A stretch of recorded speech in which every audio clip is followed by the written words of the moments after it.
my name is Emily Hooker, and I am the LPA psychologist with Butterfly Effects. This video is to help you as parents explain social distancing to your children. The first part of social distancing and explaining it to kids is not to use the word social distancing, unless you have a much older child who can really comprehend it. But for the younger kiddos, we just want to not even use those words at all. Instead, we can use, words like, we have to stay away from our friends for a little while, or we can't really see your friend right now. And just be able to tell them why. So explaining the concept instead of using the actual social distancing lingo. So the first part of explaining the concept to them is going to be talking about sickness and germs.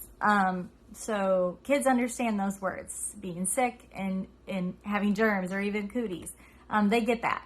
So being able to talk to them about, there is a really bad sickness going on, and it's really important that we don't get it. And it's really important that we don't spread germs around to everybody else. So right now, it's really important that everybody kind of stays in their home and doesn't talk or meet or touch any other people or any other things so that we don't spread this sickness around. And that is why, that's why we can't see your friend Johnny right now, or that's why you aren't going to school and seeing your friends right now, because there's too many germs everywhere.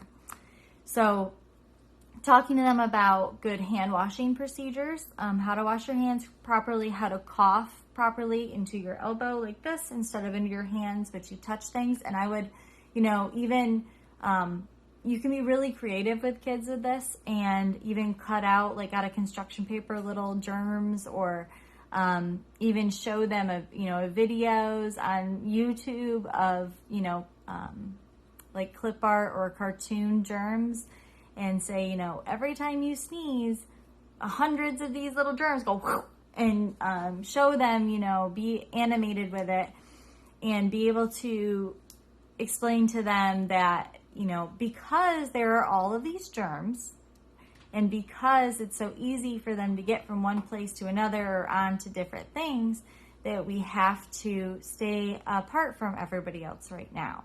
We can't be too close because we don't want to cough on somebody and get germs on them, or we don't want them to cough on us and get germs on us. And it's not going to be forever. Make sure that you explain to them that this isn't going to be forever. They're going to be able to see their friends again, and they're going to be able to play with their friends again, and play baseball and soccer and karate and all the other fun things that they usually do. That it's not going to be forever. It's only for a little while. And it's going to be kind of tough because you want to see your friends, but it's really important to keep your germs to yourself. And because of that, that's why we can't go play with Johnny, or that's why we can't go over to your friend's house, and that's why you're not going to school. So explaining where it's coming from, and not just saying, not just stating a fact. You can't go to your friend's house, period. There's nothing we can do about it, period. But explaining to them, sitting down and having a conversation as to why that is.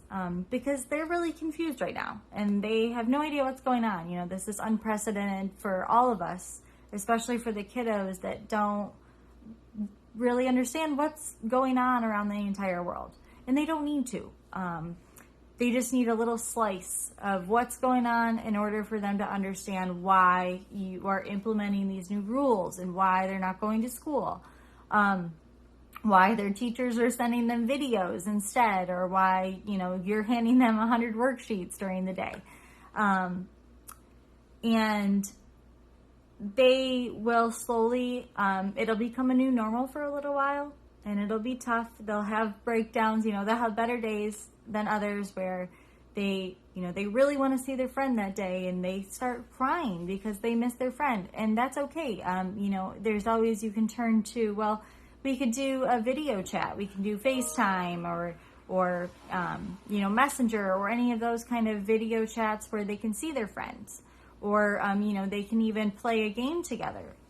And those are all ways that we can explain to kids the concept of social distancing without confusing them with the lingo. So to just reiterate and go over, try not to use very complicated words or lingo with kids, and not to confuse them even more, but to use simple words such as sickness, germs, showing them videos or clip art, and also how to cough properly, wash their hands properly, and that should help work with your kids on what social distancing is. Thank you.